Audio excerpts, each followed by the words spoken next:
Malam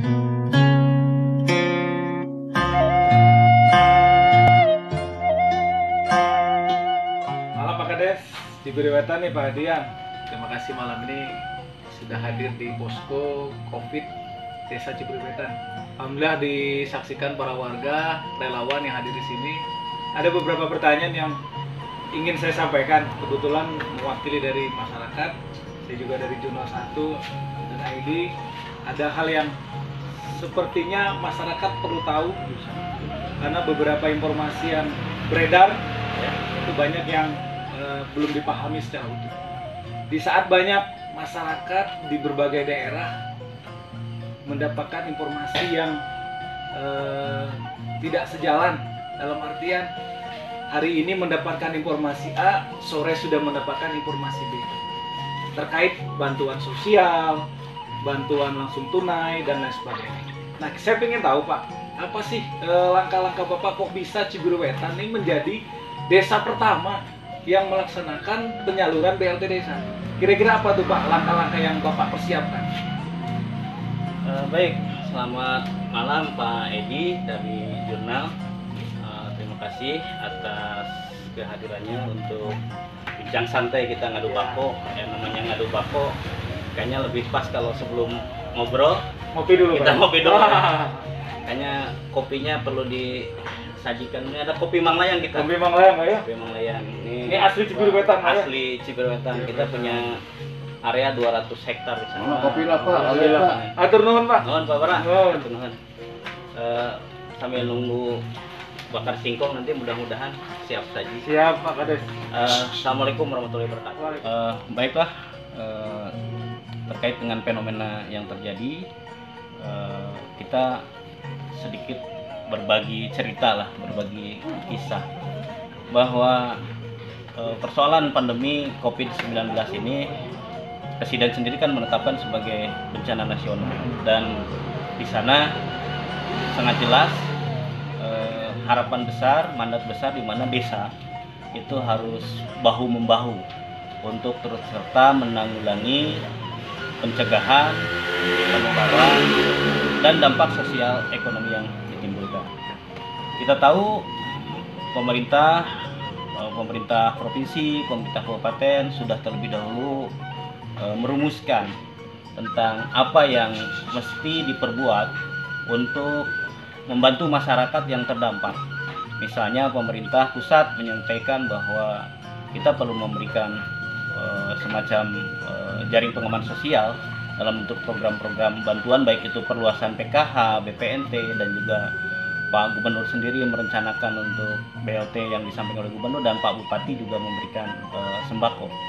Namun demikian, sebenarnya desa sebagai kesatuan masyarakat hukum yang dapat mengatur dan mengurus dirinya sendiri untuk penyelenggaraan pembangunan di bidang pemerintahan, pembangunan, pembinaan kemasyarakatan dan pemberdayaan.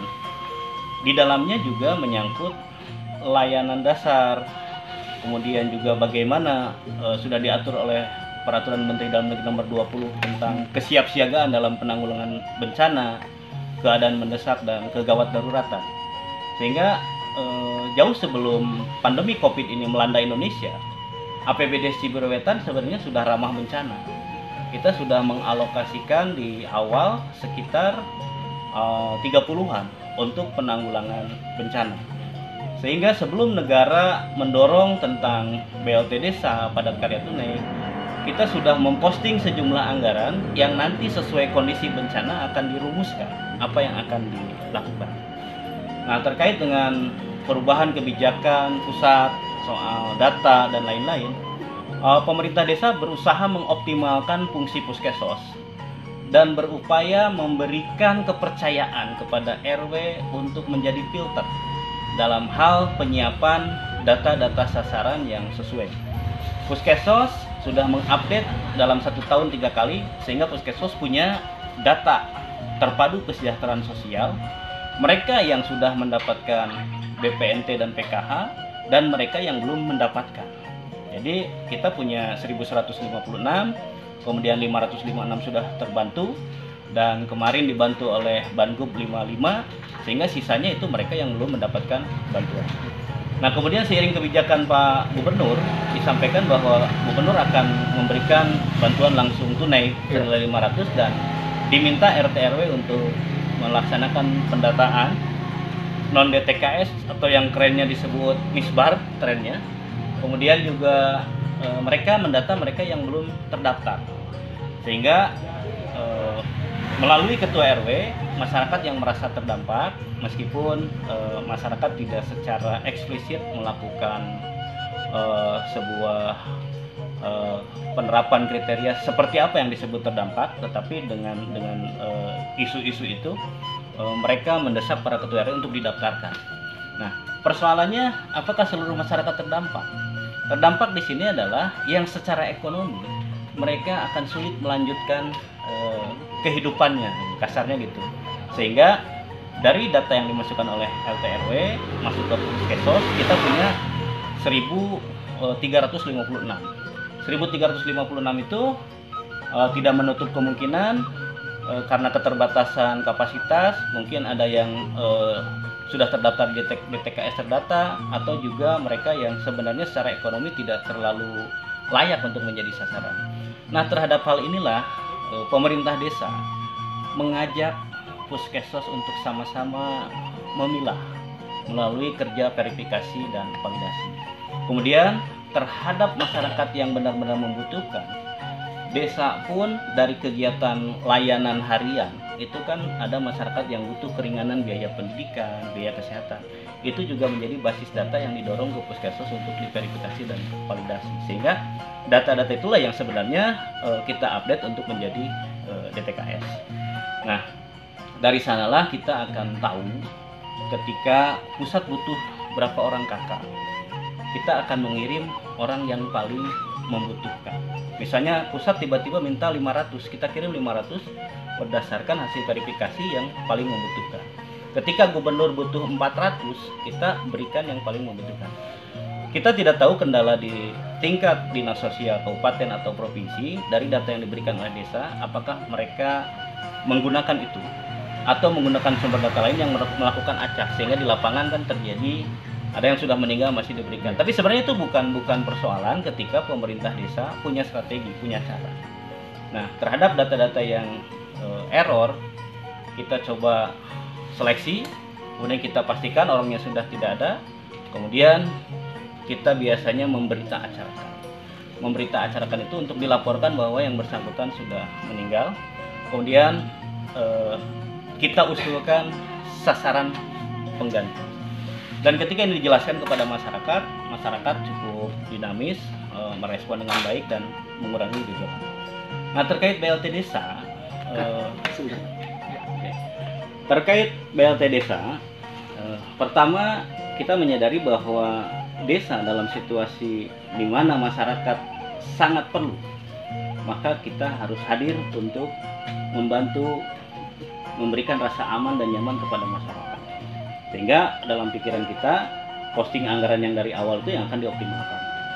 Seiring dengan lahirnya surat dari Dirjen PND Kementerian Desa yang diikuti oleh Permendes nomor 5, kita mendapatkan dorongan untuk lebih optimal mengalokasikan BLT desa melalui kerja-kerja perubahan anggaran pendapatan belanja desa, di mana Kemendes mendorong 3 kegiatan pokok, yaitu padat karya tunai desa, kemudian juga pembentukan relawan desa lawan COVID-19 yang kita sekarang sudah ada di posko itu, dan yang terakhir adalah bantuan langsung tunai desa, di mana desa diberikan semacam keleluasaan untuk mengalokasikan sampai maksimal 30% dari alokasi dana desa. Bahkan jika sasaran di suatu desa itu banyak dan melebihi pagu maksimal yang untuk desa Cibiruetan 30%, kalau mungkin juga untuk desa lain yang hanya 25% atau 35%, kita dapat mengusulkan ke bupati untuk mengalokasikan lebih dari itu. Nah, berbekal dari Permendes itu dan seiring dengan adanya kesadaran bahwa APBDes adalah milik publik, APBDes bukan milik pemerintah desa, meskipun kuasa pengguna oleh masyarakat dimandatkan kepada kepala desa.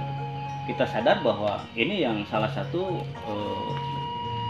persoalan yang harus kita putuskan, karena tugas kepala desa adalah memutuskan akan kita alokasikan atau tidak kita alokasikan. Tetapi saya merasa sebagai kepala desa jangan sendiri, jangan harus menjadi hero, tetapi dalam sistem pemerintahan desa ada BPD, ada lembaga kemasyarakatan desa. Nah, yang saya lakukan pertama adalah mengajak lembaga desa, BPD, LPMD. Saya mengundang salah satu mantan kepala desa, Pak Dade Sujana, untuk memberikan pandangan, ketua BPD, tokoh masyarakat, dan memaparkan bagaimana kewajiban desa terhadap masyarakat terkait dengan situasi, dan kita menyadari dalam wewenang desa kita wajib memenuhi layanan sosial dasar. Sehingga dengan membaca belum turunnya bantuan gubernur, belum turunnya bantuan dari bupati waktu itu, belum turunnya dari pusat, dan didukung oleh sudah teralokasikannya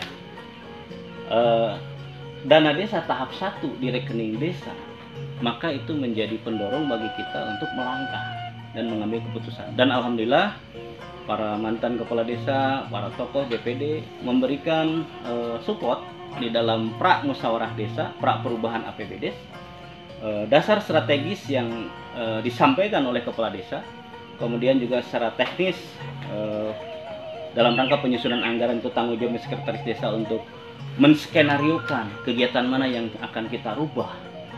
Nah, itu oleh BPD, oleh tokoh masyarakat, oleh lembaga kemasyarakatan didorong kita untuk sepakat mengalokasikan, mengambil proporsi 30% alokasi dana desa untuk BLT desa, mengalokasikan hampir 40 juta untuk dukungan kegiatan penanggulangan COVID melalui relawan, termasuk di dalamnya adalah kegiatan cadangan pangan, dan mengalokasikan hampir 70 juta dipersiapkan untuk padat karya tunai desa. Nah, itulah yang menjadi tonggak awal bahwa kita menjadi berbesar hati ketika didukung oleh kelembagaan desa, didukung oleh wakil-wakil masyarakat, dan secara regulasi kita mendapatkan support masukan dari kawan-kawan pendamping, informasi-informasi terkait kebijakan yang perlu kita tafsir. Karena kebijakan yang disampaikan oleh pusat, letterlah mungkin saja ada kesulitan untuk operasional. Sehingga tugas pemerintah desa bersama BPD adalah menurunkan kalimat-kalimat kebijakan yang mungkin saja tidak begitu teknis, kita coba turunkan ke dalam kebijakan teknis berupa peraturan kepala desa. Ada 2 peraturan kepala desa yang kita siapkan. Yang pertama, peraturan tentang mekanisme pelaksanaan kegiatan penanggulangan COVID yang bersumber dari dana desa. Dan yang kedua, khusus untuk BLT, kepala desa mengeluarkan peraturan kepala desa tentang pelaksanaan dan penerima manfaat BLT desa tahun 2020. Itu secara gambaran umum dari sisi bagaimana kita mencerna situasi lapangan, mencerna kebijakan, dan dikaitkan dengan kesadaran kritis bahwa berdesa adalah bagaimana memastikan masyarakat desa itu terayomi. Nah, itu baru nanti kita akan ngobrol kalau diperlukan apa sih ada kiat-kiat atau trik-trik yang dilakukan oleh Cibiru Wetan sehingga pelaksanaan BLT desa alhamdulillah setelah tersalurkan tahap pertama hampir tidak terdengar letupan dan kecemburuan sosial. Itu juga ada strateginya. Barangkali juga Kang Edi dari media keliling kampung mencoba untuk mencuri dengar, mencuri pandang. Kalau ada keluhan sebagai masukan ya saya juga akan sangat berterima kasih. Oke, Pak Kades, terima kasih. Mantap kopinya. Ya, alhamdulillah Pak Kades, kopi Mang Layang ini terasa nikmat seperti kopi racikan dari luar. Alhamdulillah.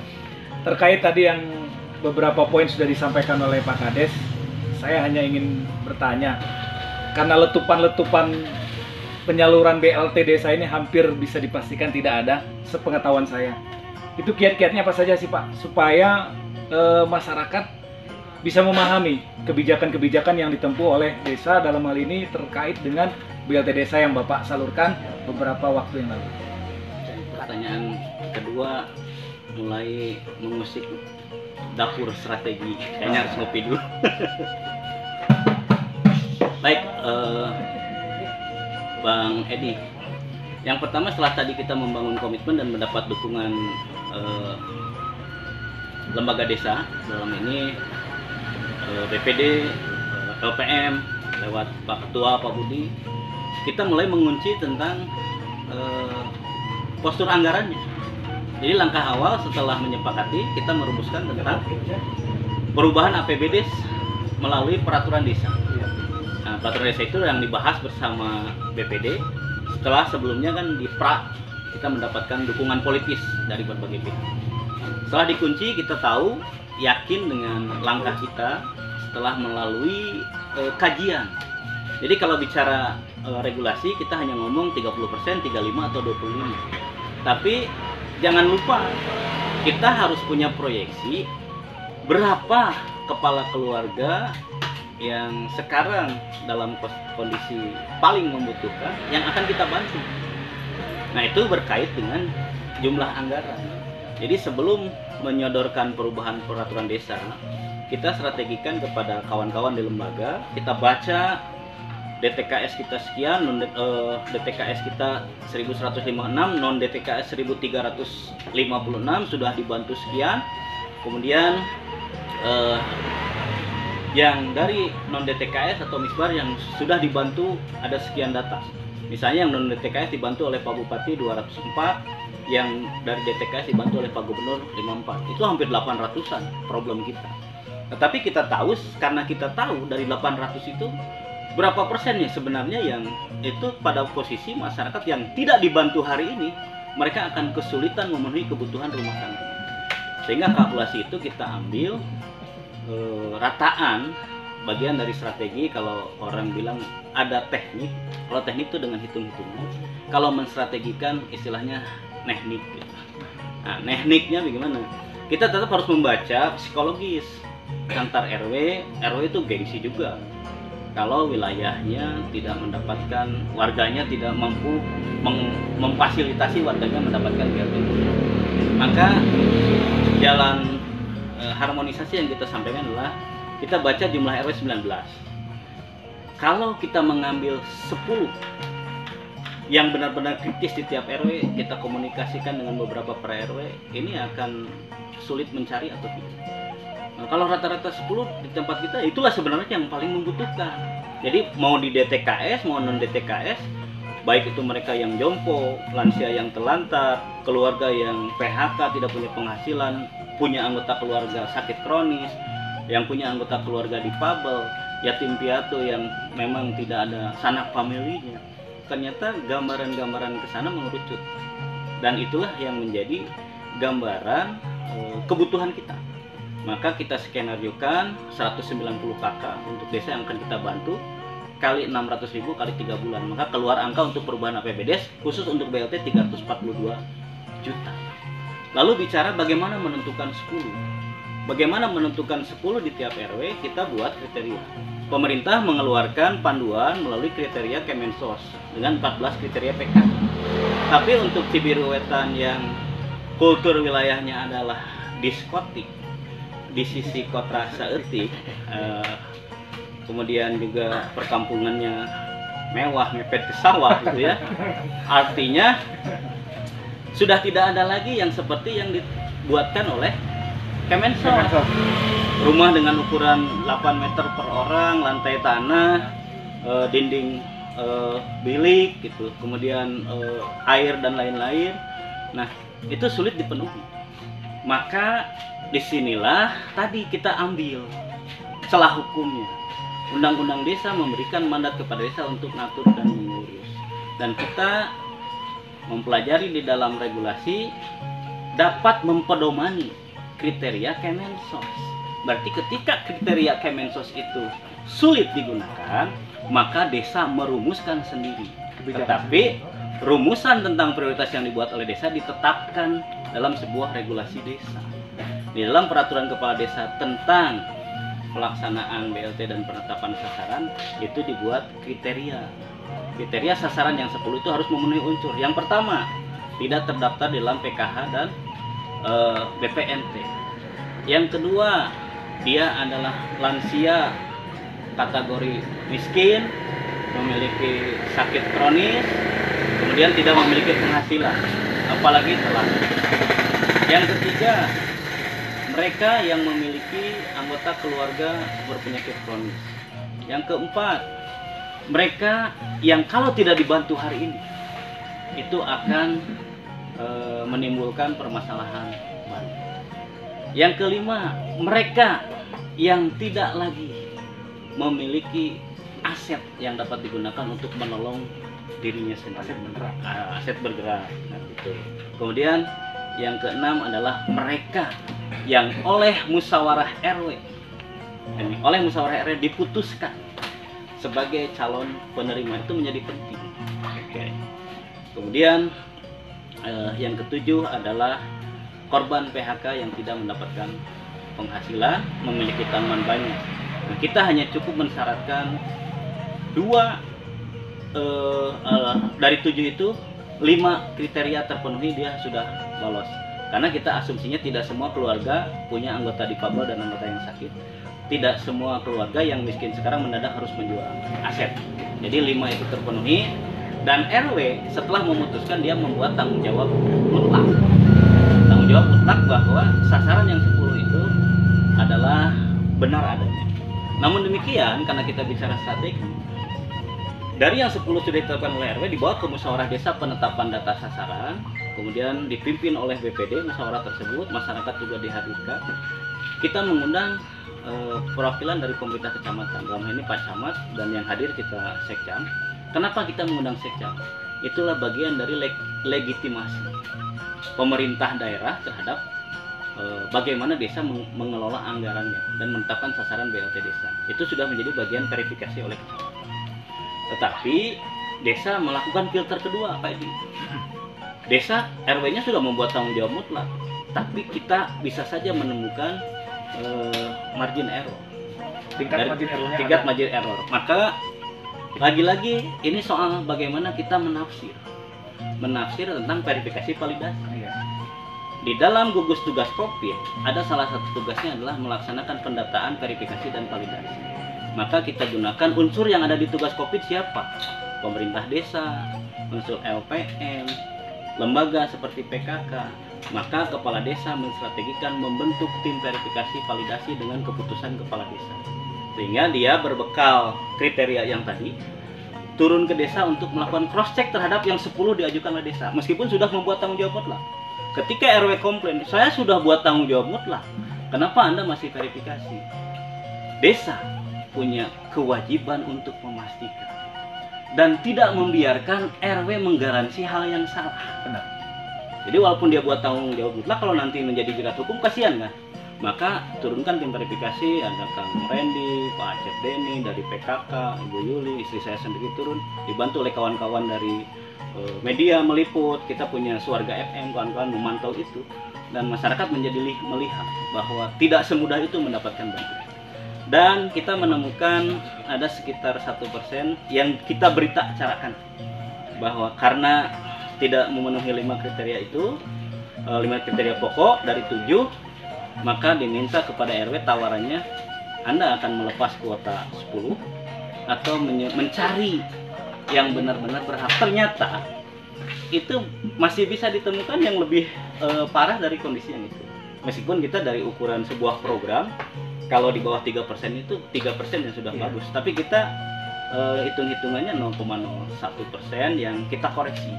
Nah, meskipun di Musdes kita sudah menetapkan 190 data sasaran. Dalam pelaksanaan itu kita berita acarakan nanti akan menjadi perubahan data sasaran berdasarkan kesepakatan di form verifikasi itu ditandatangani oleh Pak RW, tim verifikasi. Kemudian kepala desa mendapatkan laporan, dan setelah PIK, RW yang sudah PIK itu karena tadi Perdes perubahan anggaran sudah disetujui, kita sudah menetapkan di Musdes, sudah ada peraturan kepala desa tentang penetapan sasaran, maka untuk sasaran yang PIK, kebetulan, ini yang harus penting, ngomong BLT desa, ngomong juga penggunaan dana desa, ya anggarannya harus sudah masuk dulu ke rekening desa, itu yang penting, sehingga kita tidak ada kegalauan.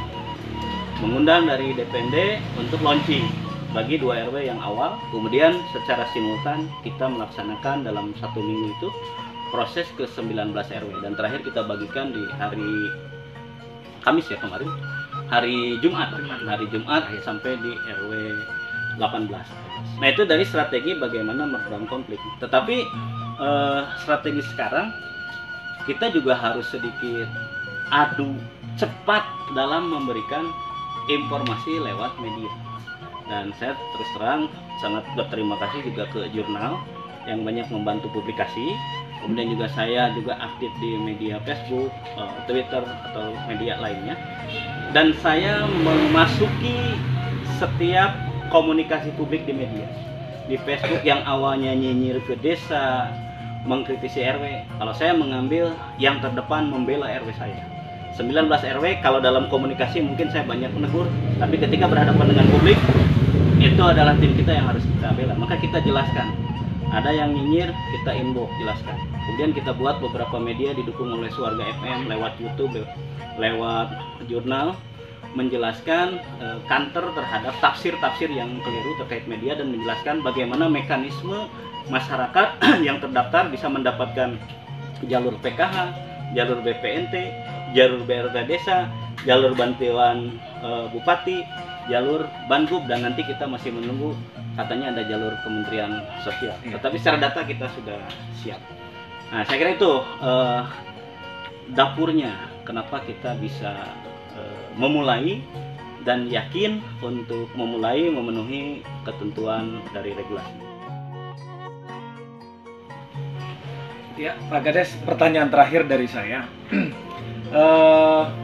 Berbagai kebijakan-kebijakan pemerintah, baik itu pemerintah pusat, pemerintah provinsi, kabupaten, itu seringkali dipandang masyarakat berbenturan, berbeda.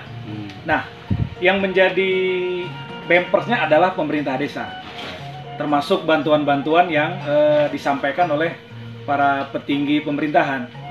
Nah, seperti yang kita ketahui tempo hari terkait bantuan gubernur, ya, bantuan presiden dan sebagainya.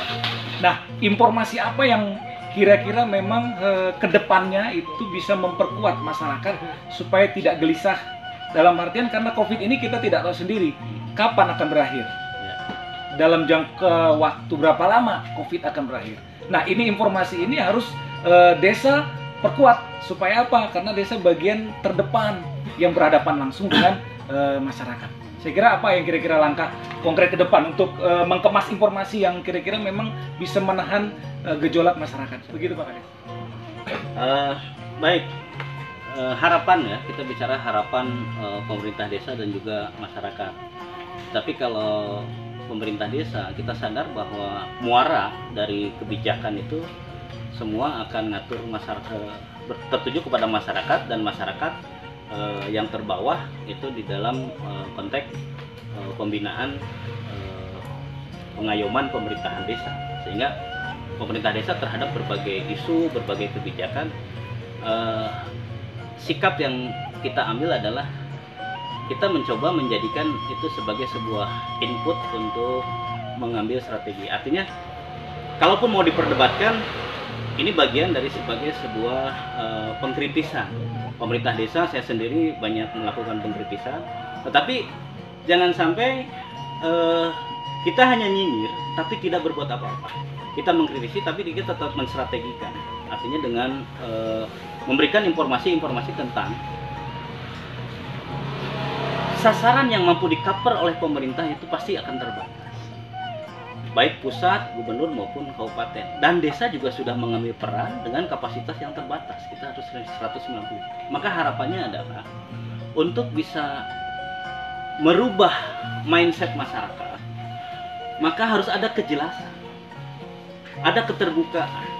Dalam kondisi sekarang, dari sisi fiskal, kalau bicara tentang negara membantu, berapa juta jiwa yang mampu di-cover oleh negara, berapa juta jiwa KK yang mampu akan di-cover oleh provinsi dan oleh kabupaten, sehingga kita bisa menjelaskan dari yang merasa dirinya layak dibantu, misalnya karena Corona 1356 Cibiruetan, kemudian cover dari pusat misalnya hanya 500, gubernur 400, Pak Bupati 200, berarti 900, 1100. Kalau desa mengambil 190, itu sudah akan menghabiskan dari sasaran yang terdaftar di desa.